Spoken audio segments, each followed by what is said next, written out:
Okay, I went and disassembled the pallet that the freezer came on. So I needed to build a dolly to get the old freezer out. I thought it had rollers in the back, but it's actually just got 4 adjustable feet. So the only way to move it is to slide it around. I had the casters, so I've got pivoting casters on the front and then 2 fixed casters on the back, and I just cut up some scraps of the pallet that the freezer came on, so the 2 legs on each side will land on the 2 flat pieces there, and then I just use the bottom piece of the pallet to reinforce that and hold everything together.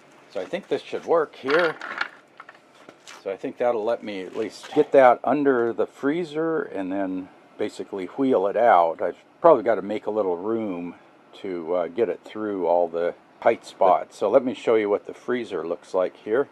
Yeah, so I've got the freezer slid away from the wall, and I think I have enough room down below there to slide the dolly in from the back.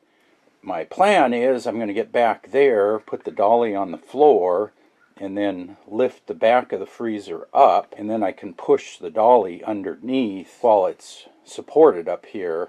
Okay, I think we have success here. I got the dolly slid under. So in the front I stacked up, I guess there's a 4x4, a piece of 2x4, and then a slats from the packing crate just to get barely enough clearance under the adjustable feet on the corners. And then I did the same thing in back. There's a cross brace under the compressor. I guess it's part of the compressor mount. And I was able to put a 4x4 and then a piece of 1/4-inch cardboard under there to give me just enough clearance so that the dolly can move. And I've got all 4 feet on the dolly.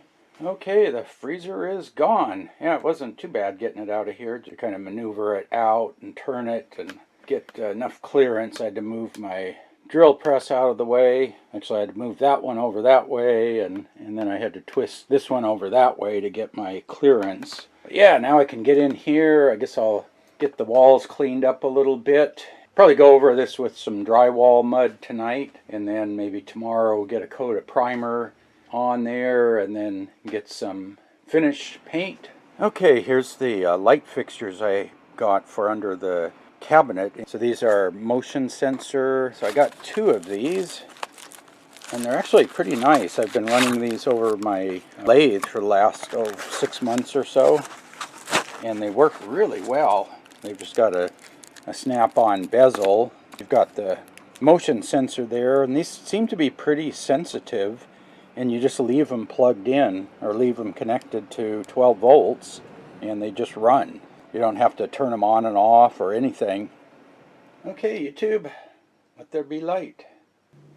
Oh, I got to push the cover on that light a little. It's blocking the sensor, but there we go. We got light down here. There we go. Get that on there. So I have a couple of Wago lever nuts up there in the top. Just ran the wire down, drilled through the bottom of the cabinet, and then came across and drilled through the 2 support slats under there. So all the wire is up out of the way, and even the lights just barely stick down. There's about just a fraction of an inch, a few millimeters that the lights stick down. And yeah, that really throws some light in there. Wow.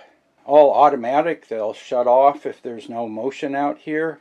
And then if you come out here in the dark, they'll turn on. They will turn on in the day too, but I need light in here during the daytime. So yeah, now I'll be able to work on the walls here. Be able to see what I'm doing in there. Grab a little bit of drywall mud and patch up any spots that need patching. Probably have to touch up a few spots. I'll probably have to do a couple of coats over that seam. It doesn't have to be perfect or anything. You know, I'm probably going to build some shelves down there. But there you can see the lights went off. And then if I just come out here, they turn on.